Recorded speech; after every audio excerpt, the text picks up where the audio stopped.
Star Cinema, may malaking pasabog ngayong gabi.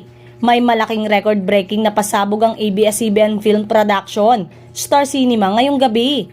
Ayon kay Sir Eric Jansalut sa kanyang social media account. Sa pagdiriwang ng 30 taon ng Star Cinema, 2 box office hits ang kanilang naiproduce na tinangkilik ng masa.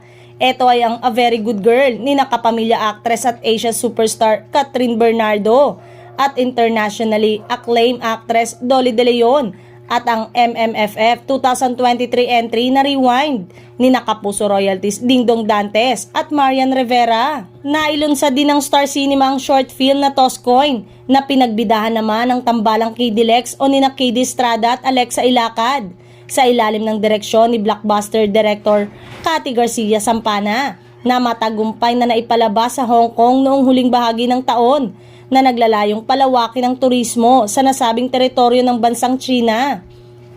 Kasama ang 2 pang short film mula sa South Korea at Thailand. Bukod dyan, marami pang nakapilang upcoming movies ang nasabing movie outfit ng ating ABS-CBN, gaya ng Elena 1944 ni Catherine, ang mga pelikulang pagbibidahan ni Daniel Padilla tulad ng The Guest, ang pelikula kasama si Sanjo Marudo, at ang I Am Not Big Bird ni Enrique Hill na nasa ilalim naman ng Black Sheep. Kahit hindi pa nagbibigay ng official figure ang pamunuan ng Metro Manila Film Festival patungkol sa pelikula na may pinakamalaking kita, marami ang naniniwala na nangungunang successful ang naging pagtutulungan ng Star Cinema at GMA Network.